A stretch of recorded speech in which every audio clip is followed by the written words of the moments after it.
রাজ্যের উন্নয়নের ছবি ধরা পড়ল পুরসুরার 201 নম্বর অঙ্গনওয়াড়ি সেন্টারের। স্থানীয় অঙ্গনওয়াড়ি সেন্টারের অভিভাবকদের অভিযোগ, বছরের 9 মাস সেন্টারে পঠন পাঠন বন্ধ থাকে, মাত্র 3 মাস স্কুলে আসে ছাত্রছাত্রীরা।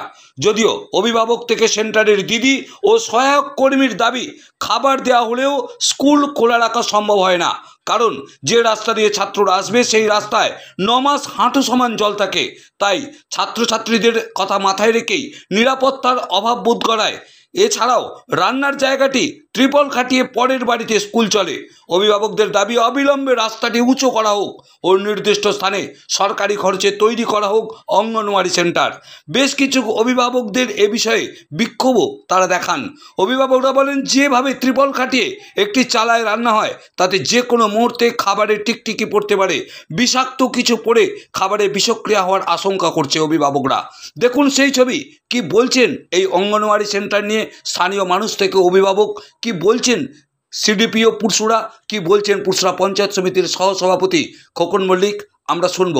তবে কত দিনে পুনরায় সেই অঙ্গনওয়াড়ি সেন্টার পাকা এবং স্থায়ীভাবে হয়, এবং জলের যে সমস্যা, যে হাঁটু জল সমস্যা, সেই সমস্যা কতদিনে কেটে ওঠে, সেটাই এবার আমরা তাকিয়ে রইলাম। দেখব সেই দৃশ্য কত দ্রুত পরিবর্তন হতে পারে। পুরসুরা থেকে নিজস্ব সংবাদদাতা রিপোর্ট, নিউজ 7 সকাল লাইভ। কি বলবেন এই যে পরিবেশ অঙ্গনওয়াড়ি সেন্টারের, কি বলবেন? অঙ্গনওয়াড়ি সেন্টারে যে খাবার দাবার হয়, কিন্তু কোনো রকমে সবাই খাবার পাচ্ছে, কিন্তু সচেতনভাবে পাচ্ছে না। সবাই হচ্ছে যে কোনো রকম নিরাপত্তা নেই, হয়তো টিকটিকি, সাপ এইসবও আসতে পারে। হ্যাঁ, খাবার দাবার হয়তো নষ্ট হয়ে যেতে পারে, তা থেকে বাচ্চাদের বিপজ্জনক হতে পারে। হ্যাঁ, বিপজ্জনক আমরা ভিডিও স্যারের কাছে জানিয়েছিলাম, এবং আমার পার্সোনাল জায়গা আছে সেখানেও আমি দেবো বলেছিলাম। সেই জায়গাটাও যদি নেয়, সেখান থেকে তৈরি করে, হ্যাঁ সেই জায়গাটাও যদি তৈরি করে, সেখানে যদি স্কুল তৈরি করে, তার জন্য আমরা এখান থেকে হচ্ছে যে জানিয়েছিলাম। ওনারা বলেছেন ওর থেকেও ভালো জায়গা চাই।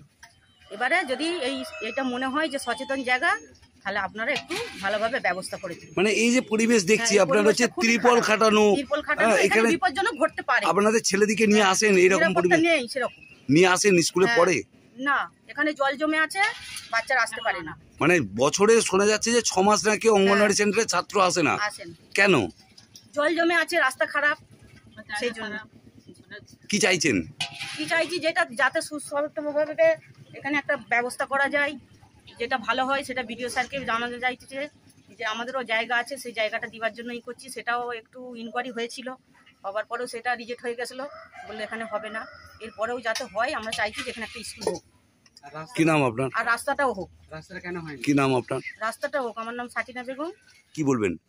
এতে এই পরিস্থিতিকে কি করে আনা যাবে? চারদিকে জল, বাচ্চাদেরকে নিয়ে এসে সুরক্ষিত নয়। এই সামনে খাল আছে, বাথরুম নেই, ভালো রাস্তা নেই, যে বাচ্চারা একটু খেলে চুরে পড়বে, তো সেটাও করতে পারছে না। বাথরুম নেই, রাস্তা ভালো নেই, সামনে খাল, যে বাচ্চাদেরকে স্কুলে পাঠিয়ে দিয়ে বাড়িতে ভালোভাবে থাকবো, সেটাও হবে না। বা নিয়ে এসে বসে থাকলেও সেটাও থাকা যাবে না, যে নিজেদেরও বাথরুম পেলে সেটাও করা যাবে না। সবাইকে জানানো হয়েছে, তো কেউ কোনো গ্রাহ্য করছে না। সেই বিডিও সাহেব ঠান্ডা করে বসে হাঁকাচ্ছে যে আমাদের মানে কোনো কিছু গ্রাহ্যই করছে না। বিডিও সাহেব কি কোনো কমিশন খেয়েছে? কেন আসছে না এখানে বিডিও সাহেব? কার নেতৃত্বে আসছে না, কি কারণে? আমরা কারণটা জানতে চাই বিডিও সাহেবের কাছ থেকে। আমরা চাই বিডিও সাহেব এখানে আসুক, দেখে যাক কি ব্যবস্থাটা চলছে এখানে। আরে রাস্তাঘাট নেই, পায়খানা নেই, বাথরুম নাই, কি করবে ছেলেরা? কি করে আসবে? নিরাপত্তাটা কিভাবে দেবে? মানে হিসাব মতো 12 মাসের মধ্যে আপনার 3 মাস স্কুল হয় আর 9 মাস বন্ধ থাকে। 9 মাস বন্ধ থাকে, তাহলে কিভাবে চলবে এটা? এটা পুরসুরার চিত্র। অবশ্যই পুরসুরার চিত্র। এবার সব থেকে বড় কথা হচ্ছে যে শিক্ষা নিয়ে, যেখানে বাংলা গর্ব করে, যেখানে শিক্ষা নিয়ে রাজ্যের মুখ্যমন্ত্রী গর্ব করে, সেই রাজ্যেতেই বাংলা আমাদের পুরসুরায় দেখা যাচ্ছে যে একটা অঙ্গনওয়াড়ি সেন্টার 12 মাসের মধ্যে 9 মাস বন্ধ, 3 মাস মাত্র চালু থাকে। কি বলবেন? শিক্ষা হচ্ছে জাতির মেরুদণ্ড। যেখানে শিক্ষা নাই সেখানে অন্যরকম খারাপ ব্যবহার হয়, ঠিক আছে, অশান্তি ঘটে। তো শিক্ষা থাকলে মানুষ সেখানে ভালোভাবে থাকতে পারে। সেই জন্য আমরা বিডিও সাহেবকে অনুরোধ করছি যে আপনি এসে এর ব্যবস্থা করুন। এখানে একজন অপরের বাড়িতেই স্কুলটা চলে, দীর্ঘ 9 বছর এখানে স্কুলটা চলছে। আমি আগে বাচ্চা আনাতাম, বাচ্চা পড়াশোনা করেছে, অনেক মায়েরাও তার মধ্যে আছে এখানে, তারা বলতেও পারবে তাদের ছেলেপুলেরা এখানে এসে পড়াশোনা করতো। কিন্তু এখন এই রাস্তাটার ওপর অনেক 1 হাঁটু করে জল দাঁড়িয়ে আছে, সামনেই একটা বড় খাল, তার জন্য আর এখানে বাথরুমও নেই, কোনো কলও নেই। তার জন্য এখানে স্কুলে বাচ্চা আনানো আমি অসম্ভব বলে বন্ধ করে রেখেছি। এখন তারা এসে খাবার নিয়ে যায়, আর বাচ্চাদের বাড়িতে পড়াশোনার জন্য আমি তাদের অনুরোধ করেছি।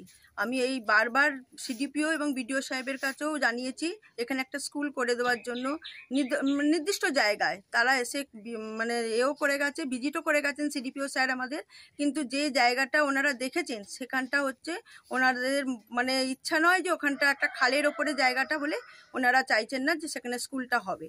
তবুও যদি হয় কি কোনো রকমভাবে করার জন্য, সেটা আমি মাননীয় হচ্ছে বিডিও সাহেব এবং হচ্ছে আমাদের সিডিপিও স্যারের কাছে অনুরোধ করছি যাতে বাচ্চারা এসে স্কুলে পড়াশোনা করুক এবং তারা বিভিন্ন সমস্ত রকম পরিষেবা যাতে পায়, তার জন্য আমি দৃষ্টি আকর্ষণ করার জন্য এখানে অনুরোধ করছি। দেখুন, ওখানে যেটা সমস্যা আছে সেটা আমরা যতটুকুনি জানি যে ওখানে আইসিডিএসটা কোনো মানে পাবলিকের জায়গাতে চলছে, সরকারিভাবে ওখানে জায়গা পাওয়ার একটা সমস্যা আছে। ওখানে আমরা সিডিপিও সাহেবের সাথে বিষয়টা নিয়ে আলাপ আলোচনা করেছিলাম। তো ওখানে যেটা আমাদের আলোচনায় উঠে এসছে যে আমরা জায়গাটা খুব তাড়াতাড়ি দেখছি, যদি জায়গাটা মানে পাওয়া যায় কোনো খাস, ঠিক আছে, তাহলে সেইখানেই আমরা দ্রুত সেই কাজটা শুরু করব। সিডিপিও সাহেবও আমাদেরকে আশ্বস্ত করেছেন যে আমরা ফান্ড ওখানে রেডি রেখেছি, জায়গা পাওয়া গেলেই দ্রুত টেন্ডার করে সেই কাজটা আমরা চালু করব।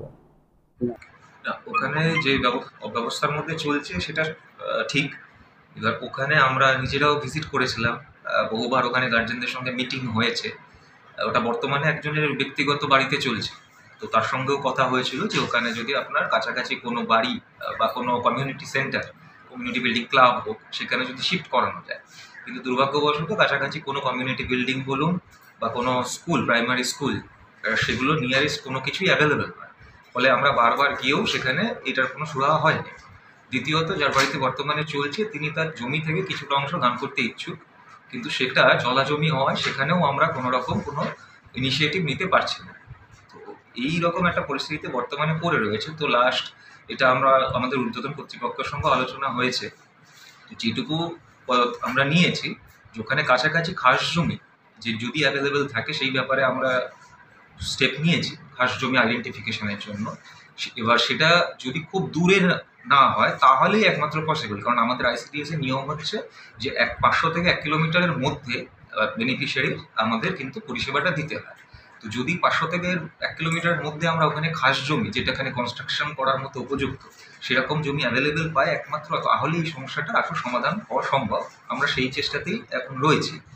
অন্যথায় যদি এখানে আমাদের ওখানকার মানুষদের কাছে আমরা বারবার আবেদন জানিয়েছি যে আপনারা যদি কেউ জমি দান করতে পারেন বা কোনো রকম যদি স্কুল হোক বা কোনো ক্লাব হোক, এখানে যদি ওটাকে শিফট করানোর একটা ব্যবস্থা করা যায়। তো এই বর্তমান পরিস্থিতি রয়েছে। তো আমরা যেহেতু খাস জমি সন্ধান করছি, তো এটা এক্সপেক্ট করছি যে খুব তাড়াতাড়ি এই সমস্যাটা আমাদের মিটিয়ে ফেলতে পারবো। আপনার নাম? আমার নাম সায়ন্তন জোয়ারদাস, ডিপিও পরশু।